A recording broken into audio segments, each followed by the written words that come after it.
You want a balayage. You so fancy, girlfriend.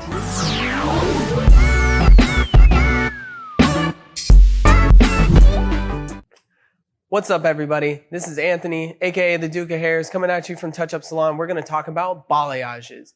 Don't forget to smash that subscribe button, click the like, and comment below if you have any questions about this video. So in this video, I'm going to go over the balayage hair coloring techniques, who should wear them, who they're best for, and what's going to look best on you if you decide to get one. Okay, so first of all, what is a balayage? A balayage is a French term. It means to sweep. So it's actually hair painting the hair with the product raw, with no foils, no plastic wrap or anything like that. That's pure balayage. That's 1950s. They were doing this in France. But now we've got a lot of different techniques that people call balayage that may not be the same thing. So we have things like baby lighten, we've got balayage, we got foliage, we've got the ombre style colors. And I just want to bring this to you so you guys can see the differences and who's going to work best on what. So first, let's talk about fine hair. Fine hair is great for balayage because whenever you lighten the hair, you thicken it a little bit. So it goes about 30% bigger, which gives you extra volume, which is always amazing. The danger is a lot of the pure balayage techniques use very high volume developers, and so you can over lighten hair, increasing damage. So that's something to think about if you're a fine textured girl.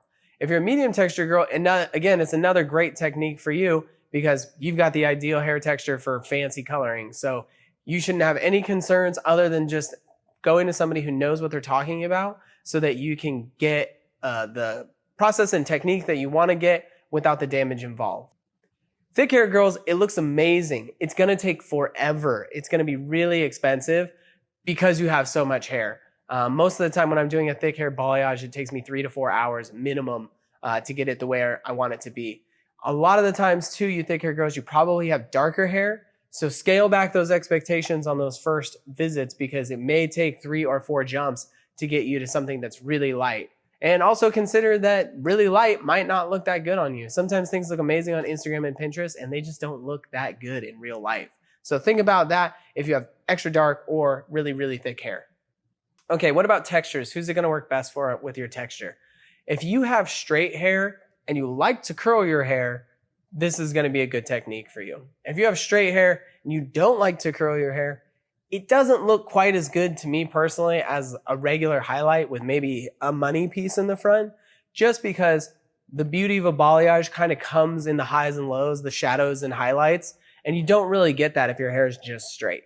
Like it kind of looks more like an ombre, just a melt, which can look pretty. It's definitely just a different look. So if you really want to take a picture of your hairstylist and it's all curled and wavy, but you want to wear your hair straight, realize that it's going to look entirely different even if the technique is exactly the same.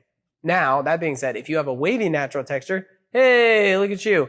You already got 90% of the work done for you. So obviously, balayage is a great technique for you. Really, then it just comes down to tone and how high up you want your lightness, which we'll talk about in a minute. For curly hair girls, it's a little bit different. Search curly hair balayage, you're going to see, and I'm talking like curly, not like I have a curl. It looks a little bit different. It is really pretty, and we have had girls here who have, 4A, 3C curls, which are a pretty tight ringlet, and we do balayage type techniques on them, and you just get these like fires of blonde in there or the lighter caramels, and it looks amazing. It's just, again, it's not going to look like the picture you see from other salons where it's this like white girl with her super flat hair that's been nicely beach waved. It's going to look a little bit different.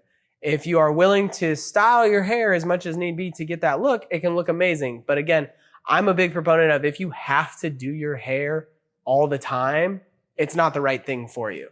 If you can get away with natural occasionally, great. If you have to do your hair for it to look right, it's wrong. Before you go any further, don't forget to hit that subscribe button for more videos about what kind of hair you should be wearing. One of the biggest benefits of balayage is being able to customize it to your face shape. So let's talk about the different face shapes a little bit and what's going to work best for you. The lightness of a balayage should be used to contour and accentuate the parts of the face that we like the most. It should be used to subtract from the parts of the face that we don't like a lot. So if you have a round face, like a lot of people do, or a wider square shaped face, we're going to want to put the lightness right around the face, because what lightness does is it kind of makes that area disappear. It combines with your skin tone to shrink your face. So if we want to take away depth in a long face, we want to put some lightness in there, because that is going to do the same thing. So I'm going to throw up a graphic so you can see. I always found this was a really useful resource for me, because not everybody just needs a big fat money piece in the front. That works really well if you have the ideal face shapes. You know, if you're a diamond, if you're an oval, if you're an oblong, it can work really well for you. But for some of you girls with like wider face shapes, maybe you don't want to have this big ribbon of blonde in the front, because it's just not personalized to you. Yes, everybody can do it. And yes, as professional stylists, we're guilty of throwing that money piece on everybody because that's what they want.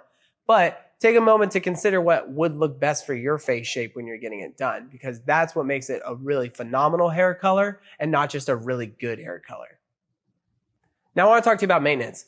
One of the best things about balayage, baby lights, ombres is that they're low maintenance. Yeah, they're really expensive up front because they're super process intensive in the salon, but over the long term, they're very inexpensive hairdos, because you should be going 12 weeks between color services. Now you may, depending on the tones that you like, if you like your super ashy tones, you might have to be in the salon every 6 weeks, and you should be in there getting trims, but you're gonna be getting trims no matter what kind of hair color you're getting. So the balayage allows you to melt that color down for 3, maybe even 6 months, depending on your preference levels, and wear it and have it look nice the whole time.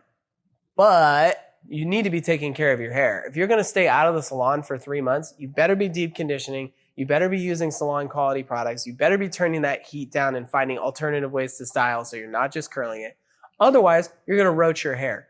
It's kind of like a doctor's visit. Like normally I see a doctor every year, and it's like, well, I'm drinking juice now, so I only have to see my doctor every 5 years. You know, we want to be able to catch any issues that are going on with your hair before they get really crazy. So that 6-week tone and trim is a great idea for you that like to get balayages, just so you can have your check-in with your stylist. You can get a fresh haircut. It can look really amazing. You can work out your length, and you can get any prescriptive product remedies that you need in order to make sure that it feels the best. Okay, so let's talk about some of my favorite products right now in the salon. As you guys know, we're a big Davines user salon right now. We carry like 85% of our products are Davines, but these are my recommendations. All right, so I don't want to bog you guys down with like 40 products, so I'm just going to give you a quick list of my most favoritist products. For those of you that are doing balayages but you're not going super bright blonde, the Minu shampoo is amazing. It is a shine enhancing shampoo that's also color protectant, and we use it every single day. This is our most popular product in the salon. It's great because it's really concentrated. It allows us to add shine back into the hair, which is really important for blonding techniques, and it smells fabulous. So Minu conditioner is the sister product. Same idea. It's shine enhancing, color protection. Okay, so let's say you want to go bright, bright, bright blonde. New from Davines is specifically formulated for that. It's for porous and brittle hair. It's going to help restore some of the strength and integrity of your hair. This is our second most popular product in the salon. We sell, between this and Minu, this is probably 70% of our shampoo and conditioner sales because they're so popular. It also smells amazing. And it has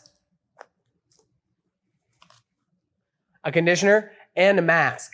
A mask is super important if you're doing these lightening techniques because you're not going to see us all that often. So using a mask every week to 2 weeks for 10 to 15 minutes is a humongous way to to make sure that your hair looks and feels fabulous over the course of the time between visits. Okay, if you color your hair and you don't know what this little bottle of miracle is, this is Olaplex number 3. So the Olaplex system was a system developed that went in with the bleach, and then it had a secondary back bar or at the shampoo bowl treatment. This is the take home. This is a bond restorer. So it's a little bit different than a mask, but it goes into the hair and actually restores elasticity and restores the actual structural bonds in the hair that are broken during bleaching and lightening processes. So this stuff is freaking amazing. But it's used a little bit differently, so make sure you double check that label. Basically, you have to shampoo this product out. That's kind of weird. Normally it's shampoo, mask, get out of the shower, go. This one is shampoo, put on your Olaplex, wash the Olaplex off, put on your regular conditioner and go. But it does make the hair feel phenomenal. Okay, this is one of my favorites for my beach wavy styles, as well as the invisible serum. But the definition mist is just a light aerosol spray. It's super high shine, and I love it because it separates the curls and waves out and gives them a lot of beauty. But at the same time, I don't have to use a ton of it because it's got such a concentrated like shine power. All right, that's it for me. Make sure you comment below if you have any questions. I will try to get back to you as soon as I can. I mean, I get notifications on my phone, so I will be on there in an hour or two at the most if I'm working behind the chair.